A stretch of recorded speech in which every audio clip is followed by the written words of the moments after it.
about developing a game together, husband and wife. Don't hear about that very often.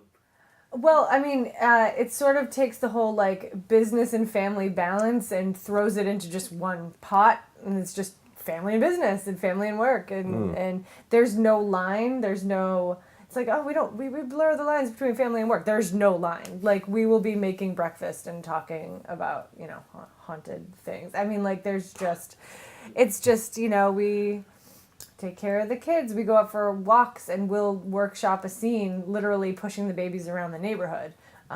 We will be making dinner and talking about a system. I mean, there's just no difference. Life and work. Yeah, it's true.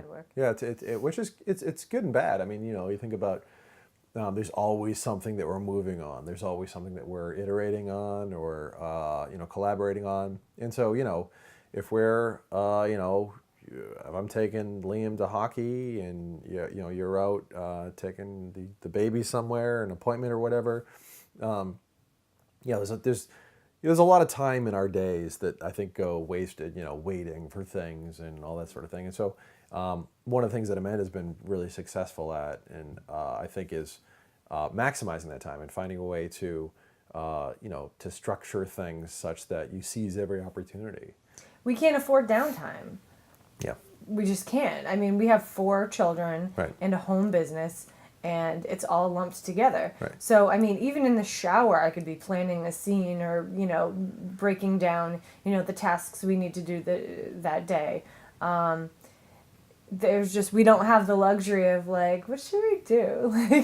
Yeah. But by the same token, because we're collaborating on everything, there's that force multiplier that I talked about where, even if we're not together, even if we're not working directly on something at the same time, there's that tag team element where, one of us will advance an idea in the story or in a system, and then I'll mention it to her as I'm heading out the door, or she'll do the same to me, and then she'll come back later with a response or an iteration, riff on that. And so, there are times where, I'd be here at the computer, 3 or 4 in the morning, I'd go upstairs, call it a night, and she'd be getting up for the babies. And so it'd be like, oh yeah, so I decided I was going to make it so that, Felicia now, spoilers here, Felicia does this thing, and she'd be like, what are you talking about? I was like, oh, good night. and a few hours later I get, come downstairs, she's like, well, what about this? Yeah. So, part of the inspiration for this setup was, I thought about all the time that goes wasted in your day. But, specifically, you talk about going to a studio. I thought about, I had this commute to Quincy every day, which was, 40 minutes on a good day. On a good day. Most days it was like an hour and 20. And, I'd listen to podcasts, I'd listen to talk radio, whatever it is, keep things stimulated. And I think about what was going to go on for the day. But, that's not time well spent. And so right now, I just roll out of bed, come downstairs, and I'm working. We're working together. And so I think I mentioned before about Foo Fighters, the inspiration. Yeah, so I just really wanted to be able to experience that. And our baby's crying right now. As I'm saying, like, damn kids. No. Keep it down. Yeah, but I think it helps with the balance. It helps to you have very regimented schedules, and you have very hard blockages, hard deadlines, and that sort of thing. And there are things that are just non-negotiable. Babies need to be changed right. and be fed. Right. So we have to work around these things that are impossible to negotiate and to move around. The other thing too that's been tricky is just like figuring out how this is going to work, right? Like, figuring out how we're going to. What do you mean by that? How we're going to collaborate, how we're going to where the line, how we're going to settle on or come to an agreement on how to handle something, right? Like how we're going to in the game. How we're gonna you look at me like, what are you talking about? Like we disagree on story. Yeah. It's not we're not 100% in sync on everything, right? We got to work it out. Yeah. And so there's a lot of like constantly trying to convince each other. Yeah, definitely. I mean, we have the same vision, but that doesn't mean we see it in the same way. Right. And so that's one of the I think the strengths is that we have these different perspectives. Someone who's worked in games for a really long time. and someone who's worked in stories a long time and understands classic literature and understands story from a different perspective, and trying to find a way to get those things to come together. And so we have the traditional narrative exposition that you see in other games, other walking sims, other narrative-driven games, mixed in with a lot of the symbolism and a lot of the hidden meaning and references to classic lit and all that sort of thing. Again, I think it really enriches the experience. So do you ever want to work in a studio again, or do you want to keep it right out of your basement? More like I'm kicking him out of the house. No, I'm kidding.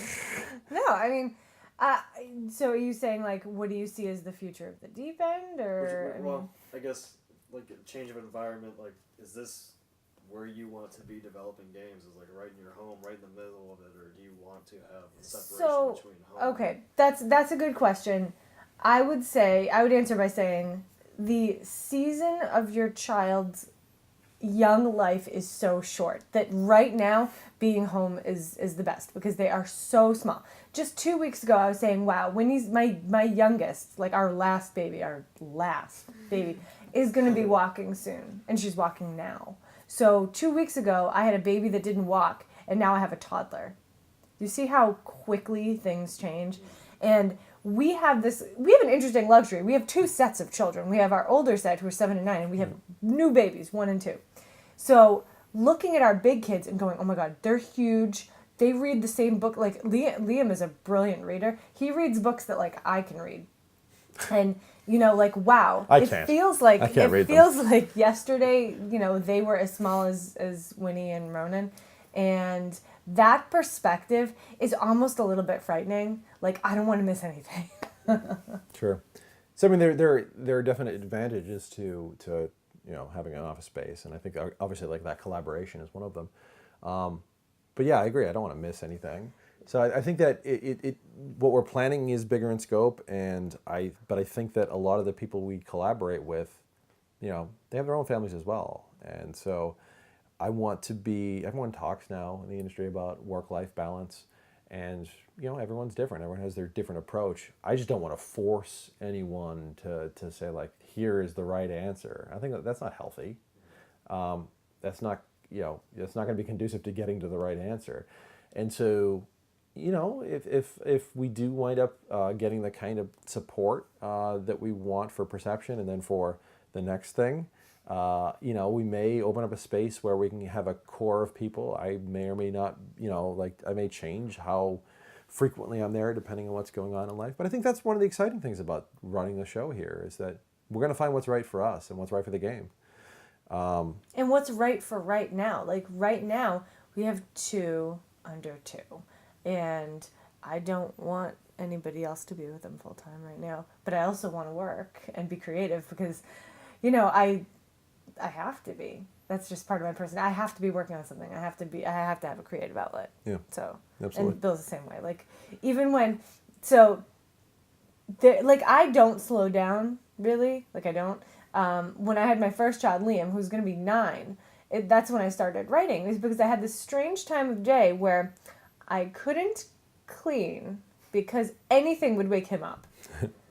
But I had to do something, and just watching Food Network was like not happening.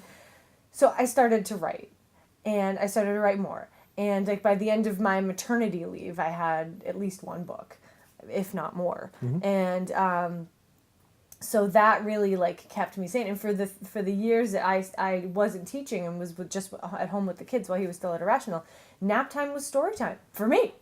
I got to write my books over this usually 3-hour period a day, where if I did anything else, it would wake them up. So it was really great. Like, it forced me to be creative, and I got so much done. And, even though right now things are a lot more chaotic with our schedules, I still have that need in me to, like, I need to be thinking and working and creating. And so, that's what works for me. So now that you've released 1 game, are you going to get even more involved in game development? Well, I mean, we're both creative people, and the next few projects are definitely exciting. I do still want to write, either novels or some kind of nonfiction, or I've been blogging, and that's really fun. As long as I'm writing, like, I'm happy. And definitely the next projects we've talked about are so entertaining to think about that how could I say no? Right? I mean... Yeah, no, we got to make it happen.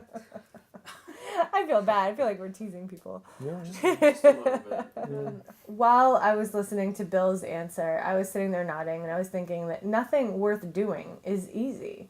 And we're doing something that we're going to look back on in a few years and be like, look at how crazy and brave we were.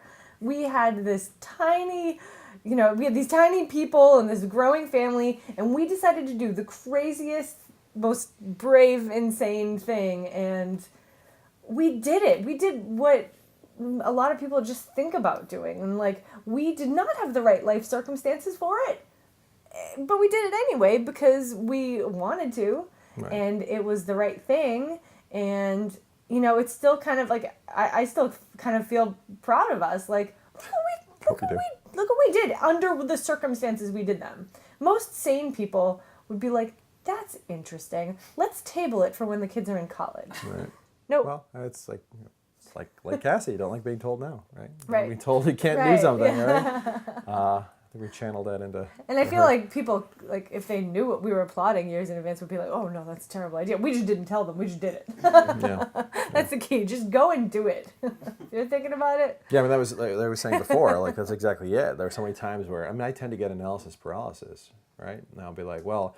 We do it this way, we go to this platform, and then we do this thing, and then we talk to this person, but what if that, and I'm always thinking a million steps ahead, but I never come to an answer, right? And so she's been great about being like, no, you know what, here's what we're going to do, these are the options. We had some hard deadlines. I was pregnant with Ronan, and I was like, okay, so is this game going to Kickstarter or what? Yeah, ticking time bomb. Total jerk, yeah. Sorry, we have a few hard deadlines in life, so, yeah. Just blame Ronan. Yeah, oh yeah. Always do. Always do.